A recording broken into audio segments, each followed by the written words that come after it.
So when it said the bandana, I said, dog, I got a solution there. And so immediately just going through, the process, the day was just kind of a little bit crazy. I said, man, I got to figure out something. So for myself, sometimes what I can do is like I like to process my emotions. I may even kind of like take a little nap just to kind of just get myself recouped.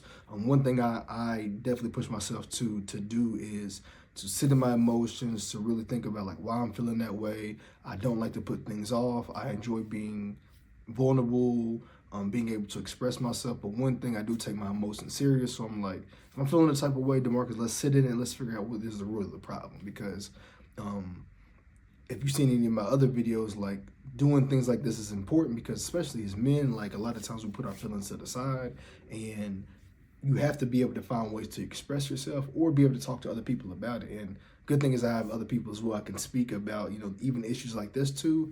And so, since a kid, I've always had to like sit in my emotions and be able to express myself in a way. So as I've gotten older, I've just become way more comfortable with it. Like, I just know where to get myself. So saying all that, took a nap, and then I said, let me get the bandanas. And so the process that I was already doing as far as cleaning it, putting the bandages and stuff on there, that process is smooth, right? So it can still do its same thing. I can use whatever pads or whatever. It is a good thing that I bought the non-stick pads because that's a gauze that's going to be able to stick on there. And so as far as for that, you're going to have a stronger adhesive when it comes to the bandage part, where it's still going to be able to control, to cover up the full keloid area. And so with those non-stick pads as well, they're really, really thick, so you can really cut them into 3 parts. And so then you have 3 different ones you can use. And so really over the course of time, within a week or two, the area is going to be a lot smaller, so you won't even have to use that. Then you can start using bandages. But more importantly, this is able to cover up the space. And so the good thing about it as well is what I'm gonna make sure that I do is I wanna wash the bandanas like in the sink, just put some water over it, or even take like some disinfectant wipes and make sure I'm cleaning over the area. But I had the pad, I had the bandana over top of the pad, so the pad is really blocking the area, and there shouldn't really even be as much blood as there was before because obviously the surgery was already done. I've already washed it and stuff like that. And so this pad is thick enough to go over top of the full area. So really, this is just like a placeholder. And so let's see how it looks now. I'm gonna try to see if I can get y'all an angle from here. If not, I can go to the bathroom. But as we see here, like, okay. So it does look like there was like a small bit of blood. I mean, you can't see it because it's red, but you can see the area where there was like Vaseline and stuff. But the good thing about it is because this is so thick, all I got to do is just wipe it down. I can wash it down or whatever, wipe it off, pretty thoroughly with some disinfectant. And then we can do the same process again because I'm going to clean this area. I'm going to have a pad over top of it. So we good. I think the pad might have just fell off. Hold on. Where'd the pad go? Did it fall off? Oh, no, it's still on my head. So it just felt as if it was my skin, but look at this. So as you can see, I have the pad here. And so there's probably a little bit of an area where it shifted because when I was sleeping. And so we take that off slowly. Okay. So as we see, if you're able to check out the scalp right there, hopefully it's showing y'all. But we can see that the blood and everything and the scarring of the scab is a lot less than when I got the surgery done. So this means we're making good progress because it means it's not bleeding as much. It means the Vaseline's doing this thing. And again, I haven't even got a chance to see how it looks from the back yet. So I want to make sure y'all got a chance to see it from the very jump. Usually in the past when I've seen it, it was a little bit white because the skin is trying to do its thing, it's trying to heal. And so I'm curious to see what it looks like. So I'll probably take y'all to the bathroom with me so I can see the progress and kind of talk through it.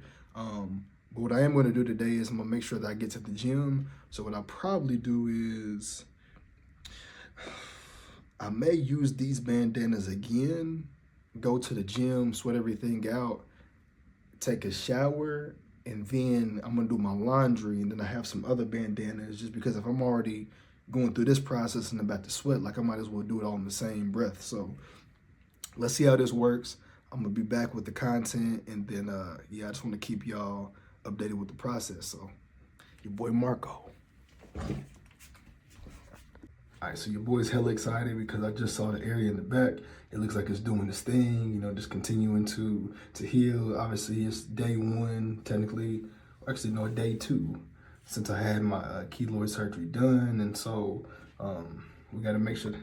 All right, so your boy just seen how it looked in the back, and it's starting to do its thing. So it's day 2 since I had the surgery done, and because it's so thick of an area, it's going to take a bit of time, but it's good to be able to see that the bandage was on there properly, the Vaseline was working, and so you can obviously see where it's still open, but it looks a lot better than it did a couple of days ago, and then it looks better than it did yesterday. So we're going to make sure that we're continuing up with it. So probably I'd say by this time next week, we probably will make some significant progress. So you just got to keep it up and making sure that you're staying diligent with it. So like I said, I'll make sure I hit the gym and stuff because I want to be consistent with that. Just keep my body and stuff flowing and going. And then after that, we're going to make sure that we come and take a proper shower. That I can't even think.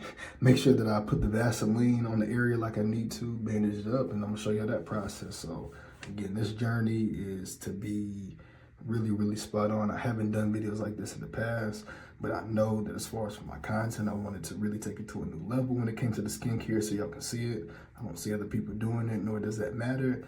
The goal is for y'all to be able to have a space where you can come and talk about your keloid issues, acne issues, but see it in depth because people need to see this type of content. And so I'm gonna try to put it on my night light and show y'all how it looks from the backside. I know y'all probably seen it a little bit in the last video, but I want to try to get more of an up close type of view. So yeah. All right, let's see what it do. All right, let's see that angle right there. Back of that a little bit. So y'all see right there. So that's it. Just for reference again. This is how the bandages look compared to the other one.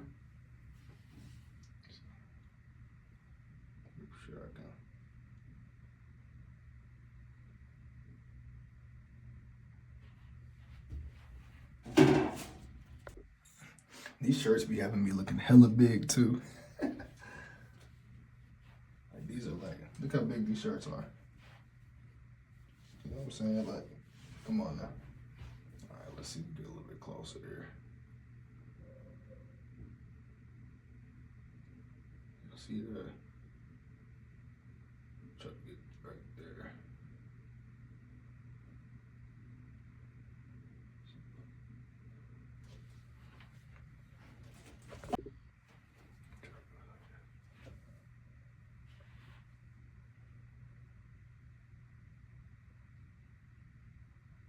That should do it.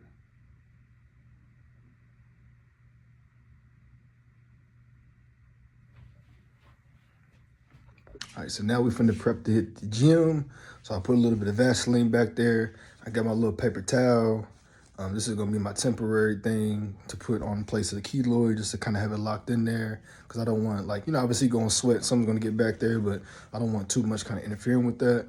So I'm gonna tie the bandanas around this again. I'm gonna have my hoodie and stuff on as I'm going down there. So I've been keeping up with the whole weight loss and everything journey. Let's see, in the matter of, what's the date? 28 days, your boy is down. We got the 29. We down, I think 17 pounds. Yeah, so we moving. So like I said, I've done this before. You got to get to it. Sometimes it takes you multiple rounds, but you just got to stay locked in and focused. So can't wait to get my hair cut. Can't wait to feel my best self this spring and summer. But right now it's just a grind process. So we staying locked in. So I don't mind y'all seeing me looking crazy or whatever, because it's part of the journey. Like I said, you have to go through it. These are the days that make you, right? Like, it's not about always trying to look your best self for everybody else or whatever. Like, everybody's got to go through a process, but the biggest thing is that you stay locked in and focused with yourself, because at the end of the day, you got to live for you. And so just because you look some way, a certain way one day, don't mean you can't look great the next. Like, you got to keep leveling up. So y'all see my videos. I'm not finna go into a whole inspirational motivation type of speech because I can do it way too much. And so about to get to it. Peace.